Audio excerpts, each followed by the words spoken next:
আমরা আজকে একটি রম্বস আঁকা শিখব। ঠিক আছে, এখানে রম্বসের এক বাহু হলো 4 সেন্টিমিটার। আমরা জানি রম্বসের 4টি বাহু সমান, একটা বাহুর মাপ থাকলে 4টা বাহুর মাপই হয়ে যাবে। তা প্রথমে আমরা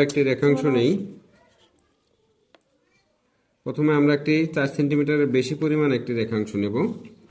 রেখাংশের নাম দেই, এখানে ক বিন্দুতে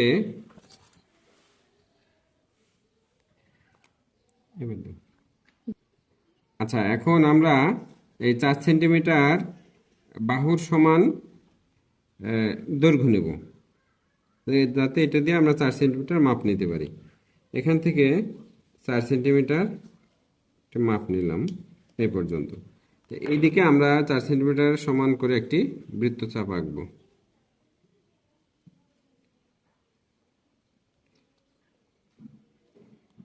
আবার আচ্ছা, এখন আমরা এখান থেকে 4 সেন্টিমিটার বাহুর একটি যে কোনো কোণ, এটা নির্দিষ্ট কোনো কোণ নাই, নির্দিষ্ট কোণ বললে নির্দিষ্ট কোণ এঁকে দিতে হবে। আচ্ছা, এদিকে তাহলে আমরা 4 সেন্টিমিটার, এখানেও 4 সেন্টিমিটার, 4 সেমি, এদিকেও 4 সেমি।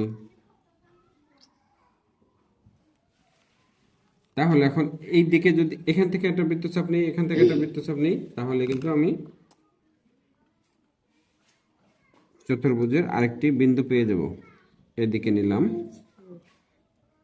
এখন এই বিন্দুকে কেন্দ্র করে যে মাপ কিন্তু আমার 4 সেন্টিমিটারই আছে, এই যে, তাহলে এইখানে একটা বিন্দু পেলাম আমরা। এই বিন্দুটাকে একটু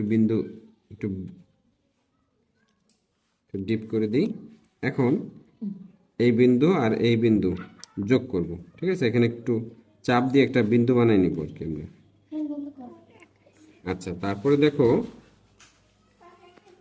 এই বিন্দু আর এই বিন্দু যোগ করে দেব, তাহলে হয়ে গেল আমার 4 সেন্টিমিটার।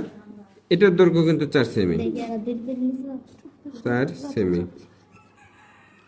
এটার দৈর্ঘ্য কিন্তু 4 সেমি,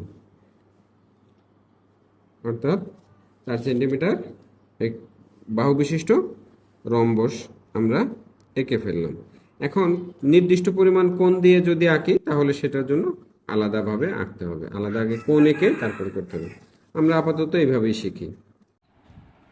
রম্বসের বৈশিষ্ট্যগুলো হলো, রম্বসের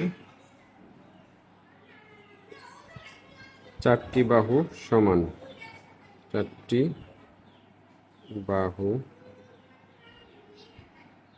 সমান,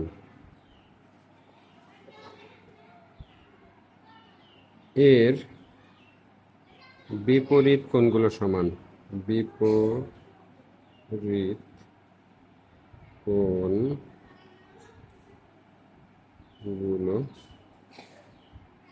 সমান। 3, এর কর্ণদ্বয় সমান নয়, এর কর্ণদ্বয় সমান নয়। ক্লাস 5-এর 4র্থ শ্রেণীর জন্য এই 3টি বৈশিষ্ট্যই যথেষ্ট। আরও বৈশিষ্ট্য আছে, আমরা সেগুলো পরবর্তী কোনো এক সময় ভিডিওতে আলোচনা করব।